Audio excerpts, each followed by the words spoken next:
Infelizmente, você não pode mais dobrar a coluna, pegar pesos. Atividade com impacto, então, nem se fala, é um veneno para você. A partir de hoje, você deve ficar em repouso, fazer RPG, hidroterapia, tomar esses medicamentos e, se não resolver o seu problema, vamos ter que fazer uma cirurgia ou você pode parar em uma cadeira de rodas. Eu sei que você conhece alguém que já passou por esse tipo de situação. Será mesmo que esse é o caminho de quem desenvolve hérnia de disco lombar? Não, eu vou te mostrar o que esses profissionais aterrorizantes, charlatões e irresponsáveis não sabem sobre hérnia de disco 100% baseado em evidência. O medo e a ansiedade que esse diagnóstico causa acaba por aqui. Nesse vídeo eu vou te mostrar tudo o que você precisa para se livrar desse problema e conquistar de volta a saúde da sua coluna.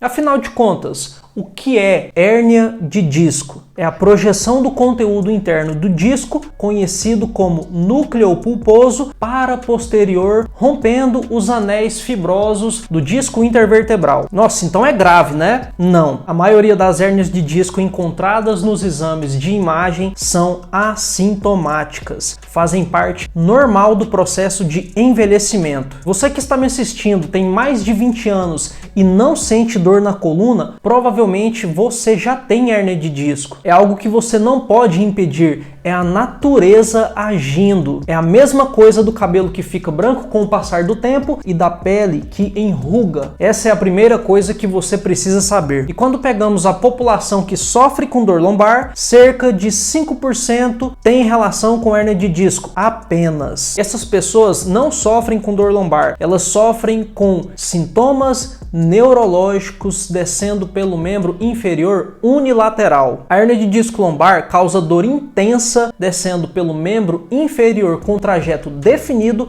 abaixo do joelho, acompanhado de dormência e sensação de formigamento com um trajeto definido. Nós chamamos de distribuição dermatomal, além da redução de força nos músculos do membro inferior. Ah, Yuri, então eu tenho hérnia de disco, porque a minha dor lombar desce para a perna. Não é muito bem assim. Se você sente somente dor descendo pela perna e não tem sintomas neurológicos, a sua dor tem relação com outras causas. Provavelmente você tem o que nós chamamos de dor referida e eu posso falar em outro vídeo. E se você sofre com dor restrita à região da coluna lombar e tem uma hérnia de disco lá no seu exame, desconsidere a hérnia. A sua dor tem relação com outras causas. Essa hérnia do exame é normal, faz parte do seu envelhecimento. Dor localizada apenas na coluna lombar é o primeiro critério que utilizamos para desconsiderar aquela hérnia de disco do exame. Até aqui, eu sei que essas informações foram muito valiosas, mas calma, vai ficar melhor. Preste atenção nesses dados. Aqueles que realmente apresentam uma hérnia de disco ativa, sintomática, têm um ótimo prognóstico, ou seja, um ótimo curso de melhora. Lembra do profissional que falou sobre ficar de cadeira de rodas? É só falta de estudo, meu amigo. 87% dos pacientes com hérnia de disco melhoram em até 12 semanas sem fazer nada. Como assim, Yuri? Esse é o curso natural de evolução dessa patologia. Nós chamamos esse percurso de história natural da doença. Se você pegar uma gripe simples, em até 2 semanas você está 100%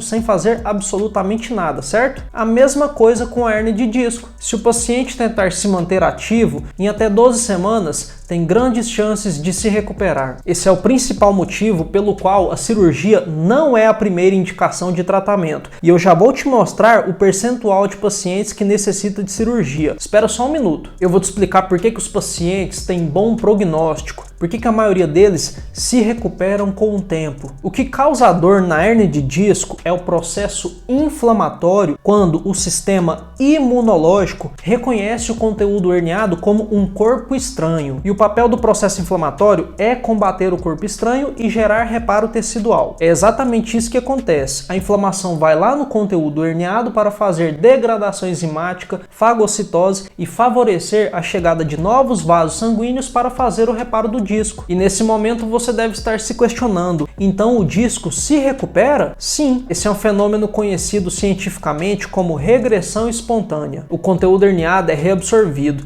E sabe o que é mais curioso? Quanto maior for o volume da hérnia, maior o percentual de reabsorção, de regressão espontânea. Ou seja, se a hérnia de disco for grande, está tudo bem, o prognóstico é favorável. Se o paciente fizer um exame de imagem no período sintomático e um novo exame de imagem um ano após passar por um tratamento conservador, o volume da hérnia já não é mais o mesmo, é observado uma redução no seu tamanho. Está conseguindo compreender por que a cirurgia para retirada da hérnia não é a primeira indicação de tratamento? Então, quando a cirurgia realmente é indicada, preste atenção nesses dados. Esse estudo que está aparecendo aí na tela acompanhou mais de 277 mil pessoas com hérnia de disco lombar que passaram por tratamentos conservadores e destes pacientes, 97% tiveram sucesso. Apenas 3% falharam com o tratamento conservador e realmente necessitaram de uma cirurgia. E a título de curiosidade, os pacientes que falharam com o tratamento conservador tinham histórico de uso prévio de opioides, ou seja,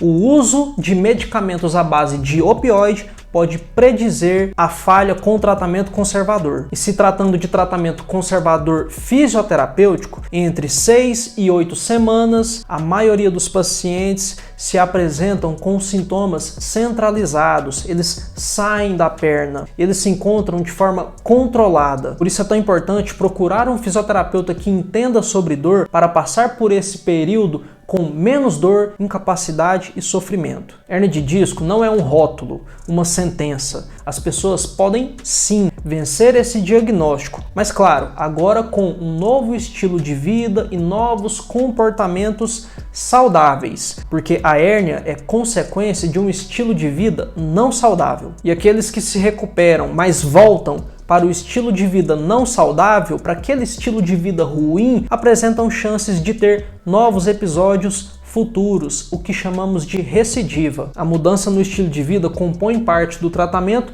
e sim, é extremamente relevante para a independência do paciente no longo prazo. Se você chegou até aqui e gostaria de consumir os artigos citados, eu vou deixar aqui na descrição o link de acesso. Inclusive, alguns desses estudos estão disponíveis gratuitamente lá na minha comunidade exclusiva do Telegram para fisioterapeutas. O link está aqui também na descrição. Espero que esse conteúdo tenha te ajudado. Deixe seu like, se inscreva e até logo!